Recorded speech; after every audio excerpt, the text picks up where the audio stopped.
नमस्कार. Zee 24 तासच्या rise या कार्यक्रमामध्ये स्वागत. आज आपण बारामतीमध्ये आहोत. विशेषतः बारामतीबाबत जर चर्चा करायची झाली तर उद्योग हा एक महत्त्वाचा विषय आहे आणि त्यामध्ये तरुणांचं योगदान हा त्याहूनही महत्त्वाचा विषय आहे. कारण तरुणांमध्ये जर आपण बघितलं तर वेगवेगळ्या शिक्षणाच्या वाटा असतात. आता डिजिटल कॉन्टेंटचा जमाना आहे, त्या दृष्टीने पावलं उचललेली असतात. त्याचबरोबर लाईफस्टाईल हा देखील एक विषय असतो आणि त्याच अनुषंगाने आज आपल्या व्यासपीठावर तिघही मान्यवर या क्षेत्रातले तज्ज्ञ आहेत. त्यात ते नवीन नवीन प्रयोग करत असतात. त्यांच्या या प्रयोगांबद्दल देखील आज आपण चर्चा करणार आहोत. पण एक एक टप्प्याटप्प्याने करूया. सम्यकजी छाजेड, मला सुरुवात तुमच्यापासून करायची आहे. मुळात लाईफस्टाईल या विषयाच्या अनुषंगाने ही चर्चा आहे. मेन्सच्या ड्रेस कोडबाबत म्हणाल किंवा स्टाईलबद्दल म्हणाल, यांचं काम जास्त आहे. त्याचबरोबर हे संचालक आहेत सम्यक ग्रुपचे, तर त्याच सुरुवात करूया आपण. सर, सम्यक ग्रुपचा बद्दल काय सांगाल? सम्यक ग्रुप म्हणजे हे 1960 पासूनची वस्त्र परंपरा आहे. मी 4th जनरेशन आहे. माझ्या पंजोबांनी हे बिझनेस चालू केलेला, मग आजोबा, मग नंतर वडील आणि आता मीही या बिझनेसमध्ये आहे. लग्नासाठी लागणारे कपडे किंवा इतर फॅब्रिक असेल, मेन्स ओरिएंटेड जे काही कपडे असतील तर ते सगळे आपल्या दुकानात मिळतात. बरेच आपले ग्राहक असे आहेत ज्यांचे 3-3 पिढ्या लग्नाचे कपडे त्यांनी आपल्या दुकानातून घेतलेले आहेत. आणि असेही बरेच कस्टमर्स आहेत जे 3री पिढी असून आवर्जून, म्हणजे आता त्यांना पुणे ऑप्शन जवळ असून सुद्धा ते बारामतीत खरेदी करायला प्राधान्य करतात आमच्या दुकानामध्ये. कोणत्या गोष्टींचं वैशिष्ट्य आहे ज्यामुळे तुमच्याकडे तरुण आकर्षित जास्त होतात? तरुणांना आकर्षित करण्यासाठी सगळ्यात महत्त्वाची गोष्ट म्हणजे आम्ही ब्रँड्स भरपूर ठेवतो दुकानांमध्ये. राष्ट्रीय आंतरराष्ट्रीय ब्रँड्स देखील आपल्या दुकानामध्ये उपलब्ध आहेत. युवा पिढीसाठी लागणारे जे ट्रेंडी आणि फॅशनेबल क्लोथ्स आहेत ते सुद्धा आपण ठेवतो. म्हणजे इकॉनॉमी सेगमेंटपासून ते भारी सेगमेंटपर्यंत सगळ्या प्रकारचे कपडे आपल्याकडे मिळतात. त्यामुळं यूथ हा जास्त मोठ्या प्रमाणात अट्रॅक्ट होतो. डॉक्टर पूजा मिसाळ, तुम्ही शिक्षण क्षेत्रामध्ये देखील एक तर मुळात स्वतः उच्च शिक्षित आहात आणि या क्षेत्रामध्ये तुम्ही कार्य करत आहात. वयाच्या 25व्या वर्षी त्यांनी SMEF he brick group of institute स्थापन केली. मुळात करिअरची निवड कशा पद्धतीने करावी तरुणांनी? हेवी क्वेश्चन आहे फर्स्टच. ह्याचं एक सरळ आन्सर तर नाही आहे. काय आहे, आता आपल्या तरुणांकडे इतके ऑप्शन झालेत, इतक्या संधी त्यांना मिळू शकतात. आपलं देशसुद्धा एक विकसित भारत 2047 जेव्हा आपण विचार करतो तर एवढे ऑपॉर्च्युनिटीज क्रिएट झालेले आहेत. तर the entire world is your oyster असं म्हणता येतं.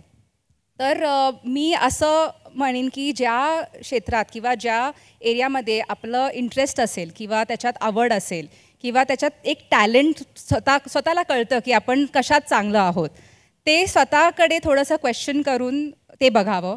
आई आणि वडिलांनीसुद्धा तेच ऑब्झर्व करावं की आपलं मूल कशात काय करताना खुश जास्त वाटतं आहे किंवा कशात त्यांना जास्त मजा येते करायला आणि ते चांगलं काम करतायत. कारण का जे आपण चांगलं काम करू शकतो ना, त्याच्यासाठी आपण काही झालं तरी सकाळी उठून ते करणार, कारण त्याच्यात आपल्याला खूप आनंद मिळतो आणि अशा पद्धतीने ते करिअर चूज करता येतं. मी खूप लकी झाले की मला माझा एज्युकेशन घेतानाच मला लक्षात आलं की मला ह्याच्यातच इंटरेस्ट आहे, मला हेच फील्ड अट्रॅक्ट करतं आहे, म्हणून मी लकी झाले. पण मी पण वेगळे विचार केले होते की मला फॅशन डिझाईन करायचं आहे किंवा काय करायचं आहे. पण मी हे सगळं लोकांशी बोलून ट्राय करून एखादी इंटर्नशिप पण केली होती एक फॅशन डिझायनर बरोबर. पण मग कळलं की नाही, ह्याच्यातच मजा आहे म्हणून. पण स्पर्धात्मक युग आहे, त्यामुळे पालकांना समजवणं कठीण आहे की विद्यार्थ्यांना? पालकांना. मग ते तुम्ही कसं समजवता? ॲक्च्युली आम्ही काय केलेलं आहे, माझं इन्स्टिट्यूटसुद्धा आहे आणि एक ऑनलाईन प्लॅटफॉर्मसुद्धा आहे जिथे आम्ही 12 वर्षापासून लहान मुलांना वेगळ्या कोर्सेसचे ट्रायल कोर्सेस असे एक्सपिरियन्स करायला देतो. म्हणजे त्याच्यात ते ॲक्च्युली स्वतः काम करतात, अपलोड करतात, फीडबॅक घेतात, मेंटर्सशी बोलतात आणि सगळ्यात important at the end of it ते पेरेंट्स आणि स्टुडंट एका काउन्सिलरबरोबर लाईव्ह बोलू शकतात की कळायला की नक्की आमच्या मुलांनी किंवा मुलींनी काय काम केलं आहे, कसं काम केलं आहे आणि त्याचं मार्गदर्शन कसं करावं.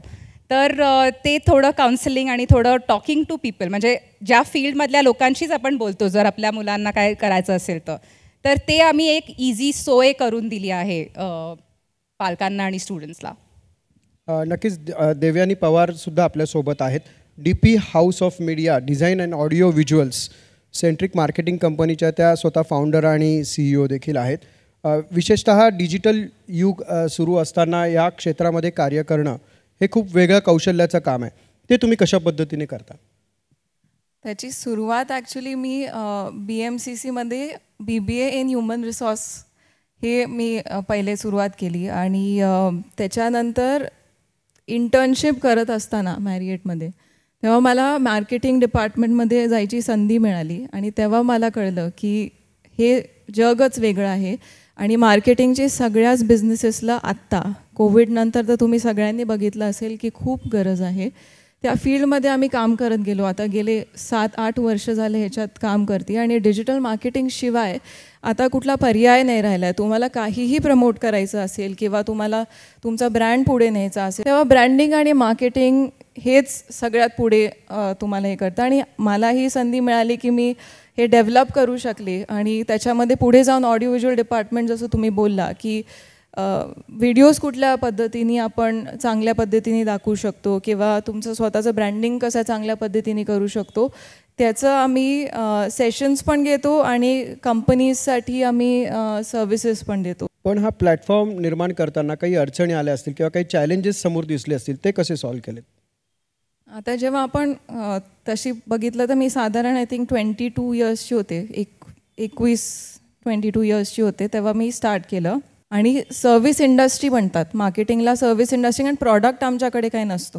तर जेव्हा आपण दाखवतो प्रत्येकाला तर आपण विश्वास कसा ठेवणार? कुठला बिझनेस ओनर एका 22 इयर ओल्डवर विश्वास कसा करणार की ह्यांना आपण दिलं पाहिजे?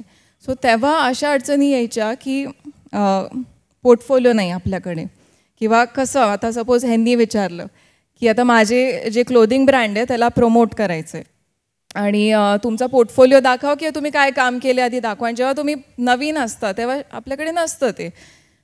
तेव्हा मला असं कळलं की जेव्हा आपण प्रोॲक्टिव्हली त्यांच्या बिझनेसवर स्वतः एक केस स्टडी बनवून किंवा त्यांचे ब्रँडिंग मटेरियल किंवा काय आपण तयार करू आणि ते त्यांच्या पहिल्या मीटिंगमध्येच प्रेझेंट करू तेव्हा समोरची व्यक्ती पण शॉक होते की अरे नाही हे प्रिपेअर होऊन आलेले आहेत आणि हे असं दिसेल, ह्यांनी मार्केटिंग आणि ब्रँडिंग केलं हे असं दिसेल. तर लहान वयात तयारी आणि ते कष्ट घेण्याचं जिद्द पाहिजे तुमच्यात. रिसर्च हा भाग खूप महत्त्वाचा भाग. आणि दुसरी गोष्ट आणि डिजिटल कॉन्टेंट म्हणता म्हणता स्वतःचं मार्केटिंग देखील उत्तमरित्या केलं आहे. डायरेक्ट सम्यक जिथे बसले आहेत त्यांनाच एक प्रकारे सुचवलेलं आहे. तर हे असतं तरुणाईचं यश आणि ही जी संधी आहे ती तरुण सध्या सोडत नाही आहेत. सम्यकजी, इतरही ब्रँड स्पर्धेत असतात, मग तुमचं वेगळेपण काय? आमच्याकडे आता फॅब्रिक बघायचं झालं तर 45 रुपीज पर मीटरपासून ते 8,000 रुपये पर मीटरपर्यंत आपल्याकडे कापड आहे. तसंच लग्नाच्या कपड्यांमध्ये 4,000 रुपयात पण शेरवानी मिळते, 50,000 रुपयाची पण आपल्याकडे शेरवानी मिळते. त्यामुळं कुठलंही फॅमिली असून द्या आपण प्रत्येकाला केटर करू शकतो. म्हणजे प्रत्येक कुटुंबासाठी आणि कुटुंबातील प्रत्येकासाठी हे आमचं एक ब्रीदवाक्यसुद्धा या ठिकाणी आहे. ते आमचं वेगळेपण आम्ही सिद्ध करण्यात यशस्वी ठरलेलो आहोत. डॉक्टर मिसाळ, आपण मगाशी म्हणालात की पालक आणि विद्यार्थ्यांना देखील महत्त्वाचं आहे. शाळेचा कशा पद्धतीने रोल असतो यामध्ये? जेव्हा मूल शाळेत असतं तर आपण विचार करतो की ते त्यांच्या फ्युचरसाठी प्रिपेअर करते शाळा. पण खरं बघितलं तर तेव्हाच मूल त्यांचं लाईफ जगत असतं आणि तुम्ही जे त्यांना त्यावेळेस शिकवताल ते त्यांच्याबरोबर ते राहतं. मी एक बोर्डिंग स्कूलमध्ये होते आणि तिथे आमचं एक असं डोंगरावर स्कूल होतं आणि आम्हाला अख्खं कॅम्पस आमचं साफ करायला लावायचे, लिटर नाही करू म्हणून. मी कधीही त्याच्यानंतर, मी खूप छोटी असताना मी कधी असा कचरा कुठे फेकला नाही आहे. म्हणून मला ते खूप ऑड वाटायचं जेव्हा मी पुण्यात राहते. पुण्यात जेव्हा बघायचे लोकांना की रस्त्यावर काहीतरी रॅपर टाकून देत आहेत किंवा गाडीची खिडकी खाली करून काहीतरी रस्त्यावर टाकून देतात आणि मला ते खूप अस्वस्थ व्हायचं. मग ते माझ्या लक्षात आलं की आपल्या स्कूल्समधून ज्या छोट्या छोट्या गोष्टी आपल्याला त्या शिकवल्या जातात, प्रिन्सिपली ज्या शिकवल्या जातात त्या खूप इम्पॉर्टंट असतात. तो तुमचा बेस क्रिएट होतो आहे what kind of human you are. तर म्हणून तुमचं जे पद्धत असते कोलॅबरेशनची पद्धत, तुमचा कॉन्फिडन्स बिल्डिंग, तुमचं जे बेसिक हे जे स्किल्स लागतात आपल्याला ते सगळे स्कूलमध्येच फॉर्म होतात. म्हणून खूप इम्पॉर्टंट असतं तुमचं स्कूल सिलेक्ट करणं आणि that plays a major role in your life. नक्कीच. सम्यकजी, बारामतीत आपण आहोत, तुम्ही कापड उद्योगात आहात, तर कोणत्या गरजांची अजून इथे गरज आहे ज्या पूर्ण करणं अपेक्षित आहे? एक उद्योजक म्हणून, एक कापड व्यावसायिक उद्योजक म्हणून? आज जे यूथ आहे त्या यूथला एक फक्त त्यांना कपडे नाही घ्यायचे आहेत, त्यांना एक फील पाहिजे, एक ॲम्बियन्स पाहिजे, एक त्यांना एक एक्सपिरियन्स पाहिजे. त्यासाठी आपण बारामतीमध्ये वेगवेगळे राष्ट्रीय आंतरराष्ट्रीय स्तराचे ब्रँड्स आपण बारामतीत एक्सक्लुझिव्ह ब्रँड आउटलेटच्या स्वरूपात बारामतीत आणण्याचा प्रयत्न करत आहोत. तसेच फॅमिली शॉपिंग ज्यांना एका ठिकाणी करायची आहे त्यांच्यासाठी पण सगळं काही एका ठिकाणी मिळालं पाहिजे ह्याचीसुद्धा आपण त्या ठिकाणी गरज पूर्ण करण्याचं काम करत आहोत. ग्राहकांसाठी पार्किंगची सोय असेल किंवा ग्राहकांना एक्सपिरियन्स जो पाहिजे तो देण्यात आपण भरपूर मोठ्या प्रमाणात काम करत आहोत. डॉक्टर पूजा, तुम्ही 24व्या वर्षी ब्रेकची स्थापना केली, त्यामागे काय प्रेरणा होती आणि आज ती प्रेरणा पूर्ण होताना दिसते का? मी लकी होते की मला संधी मिळाली UK मध्ये US मध्ये दोन्हीकडे जाऊन शिकण्याची. आणि तिथे गेल्यावर असं वाटलं की वा, आपल्या इंडियामध्ये असे छान इन्स्टिट्यूट्स आणि छान क्लासेस, टीचर्स असं का नाही आहे. तर मी ट्रूली बिलीव्ह करते की west is there, it's good, पण आपल्या भारतात खूप पोटेन्शियल आहे. तर जनरली जेव्हा लोक जातात आणि बघतात अरे वा छान आहे, परत येतात, मग त्यांनी असं इंडियामध्ये असंच असतं वगैरे असं होतं.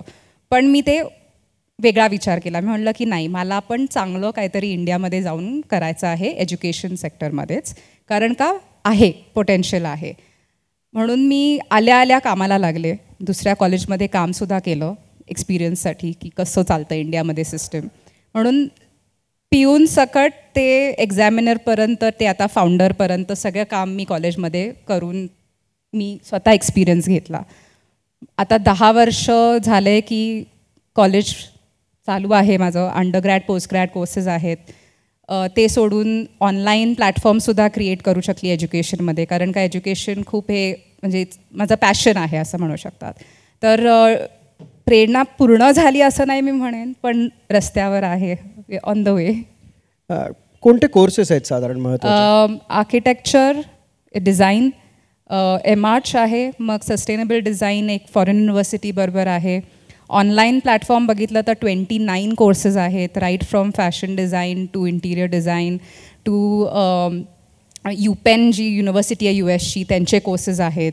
बाहेरच्या युनिव्हर्सिटीचे कोर्सेससुद्धा ऑनलाईन त्याच्यावर आहेत. तर असे 29 वेगळे वेगळे कोर्सेस आहेत ऑफ डिफरंट व्हेरियस फील्ड्स, कारण का हे ट्रायल कोर्सेस आहेत लहान मुलांसाठी आणि ग्रोनअप्ससाठी. There is no age limit. Devyaniji, तरुणींसाठी तुम्ही काय मार्गदर्शन कराल? कारण नवीन एंटरप्रेनर्स येत आहेत, स्टार्टअप्स सुरू झालेले आहेत, काय सांगाल? कुठल्या 3-4 गोष्टी आहेत ज्या तुम्ही महत्त्वाच्या सांगू शकाल? मी माझ्या एक्सपिरियन्सप्रमाणे सांगेल की कारण जेव्हा मी पहिल्यांदा सगळं सुरुवात करत होते तेव्हा असं मी बघते की इंटर्नशिपला जास्ती महत्त्व देत नाहीत किंवा त्याच्यानंतर त्याच्यातून जेव्हा आपण शिकतो एक असतं की हे काम मी का करू, ते एक ॲटिट्यूड असतो. तो ॲटिट्यूड तुम्ही मागे सोडला पाहिजे. तुम्हाला शून्यापासून, जसं त्या बोलल्या की पिऊनचं काम असू किंवा एका CEOचं काम असू, जेव्हा तुम्ही ॲज अ एंटरप्रेन्योर किंवा बिझनेस ओनर ना प्रत्येक गोष्ट स्वतः कराल आणि वेन यू आर यंग ना, जेव्हा तुम्ही लहान असतात त्यावेळेस ह्या सगळ्या गोष्टी तुम्ही एक्सपेरिमेंट करू शकता. नंतर ती संधी गमावत जाते कारण तुम्हाला प्रेशर असतं, फॅमिली प्रेशर असतं, वेगवेगळ्या गोष्टी असतात. सो त्या काळामध्ये तुम्ही जेवढं एक्सपेरिमेंट करू शकाल किंवा जेवढ्या समोर संधी असतील. हां, आणि अजून एक आहे की आपण प्रश्न विचारायला फार घाबरतो किंवा आपण विचारत नाही. समोरचे कोणी मोठे व्यक्ती असतील तिथे किंवा काही मेंटॉर्स असतील किंवा खूप सगळे असे गोष्टी, असं आपल्याला वाटतं की ह्यांना कसं विचारू, ह्यांना काय वाटेल, मी तर लहान आहे, माझ्याकडे काही एक्सपिरियन्स नाही, मी कसं जाऊन विचारू. पण जेव्हा तुम्ही विचाराल आणि त्यांच्या अनुभवांमधून तुम्ही शिकाल ना, तेव्हा खरं तुम्हाला तुमच्या बिझनेसमध्ये त्याचे ॲप्लिकेशन्स करता येतील.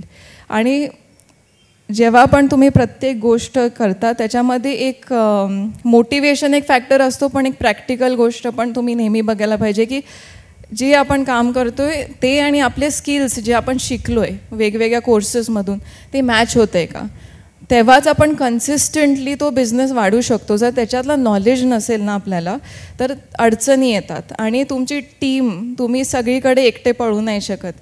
तर जेव्हा तुम्ही सुरुवात करताय तेव्हा तुमची टीम खूप महत्त्वाची आहे जी बिल्ड कराल. तर हळूहळू करून तुमची टीम खूप स्ट्रॉंग करा. सो टीम, एक्सपेरिमेंटेशन, प्रश्न विचारायला घाबरायचे नाहीत आणि पुढे चालत जायचं आणि फेलियरला घाबरायचं नाही. फेलियरमधून सोल्युशन काय निघेल ना त्याच्याकडे बघायचं. या क्षेत्रातल्या तरुणांना काय सांगाल? तरुणांना माझं एवढंच सांगणं आहे की आज जे कस्टमर बिहेवियर जे आहे हे फार मोठ्या प्रमाणात बदललेलं आहे. कुठल्याही व्यक्तीला तुम्ही असं सांगू शकत नाही की हे चांगले हे घ्या, ते चांगले ते घ्या. त्यामुळे आम्ही एक संकल्पना राबवतो. आम्ही दुकानात सेल्समन हा शब्द वापरत नाही, आम्ही फॅशन कन्सल्टंट हे शब्द वापरतो. म्हणजे जेणेकरून ते काय करतात, ते प्रत्येक कस्टमरला त्यांच्या पर्सनॅलिटीनुसार प्रॉपर गाईड करतात. त्यांच्या आता समजा आज इव्हेंट आहे, मला ब्लेझर घ्यायचा होता, तर तेही मी त्यांना सांगितलं की मला असा असा इव्हेंट आहे. त्यांनी लगेच प्रश्न विचारला, सकाळचा इव्हेंट आहे का संध्याकाळचा इव्हेंट आहे? मग संध्याकाळचा इव्हेंट आहे तर मग बरेच लोक डार्क कलर्स घालतील, तर तुम्ही लाईट कलर प्रिफर करा. मग असं हे आम्ही प्रत्येक कस्टमर्सला आम्ही त्यांच्या ओकेजननुसार, त्यांच्या गरजेनुसार आणि त्यांच्या पर्सनॅलिटीनुसार आम्ही गाईड करतो. आणि जसं देवयानी मॅडम म्हणाल्या की टीम बिल्डिंग, तर ती आमची टीम खरंच खूप चांगली आहे आणि आम्ही त्यात सक्सेस झालेलो आहोत. खरं तर हा विषय खूप मोठा आहे आणि तिघांचंही कार्यक्षेत्र खूप वायडर म्हटलं तर हरकत नाही. मी मुद्दामून वायडर शब्द वापरते कारण तरुणांना हल्ली वायडर लवकर समजतं. सम्यकजी, तुम्ही जसं सांगितलं की मुळात यांनी प्रश्न विचारायचा पाहिजेच, तसं यांनी प्रश्न देखील स्वतःच्या कन्सल्टंटला देखील विचारतात. हा एक महत्त्वाचा भाग आहे. किंवा त्यांनी सांगितलं पिऊनपासून सगळ्यावरती सर्वोच्च पोस्टपर्यंत त्यांनी काम केलं आहे. किंवा देवयानीजींचं पण आपण अनुभव ऐकलेत. तर अशा पद्धतीनेच जर आपण तरुणांना संधी दिली तर तुम्ही इकडे मागे लोगो देखील बघताय झी 24 तासचा की राईज, आपण प्रत्येक खालून वर गेलं पाहिजे की ना की वरून खाली आलं पाहिजे. आणि खरं तर हा त्यासाठीचाच एक प्रयत्न होतात. आपण तिघंही इथे आलात त्याबद्दल आपले धन्यवाद.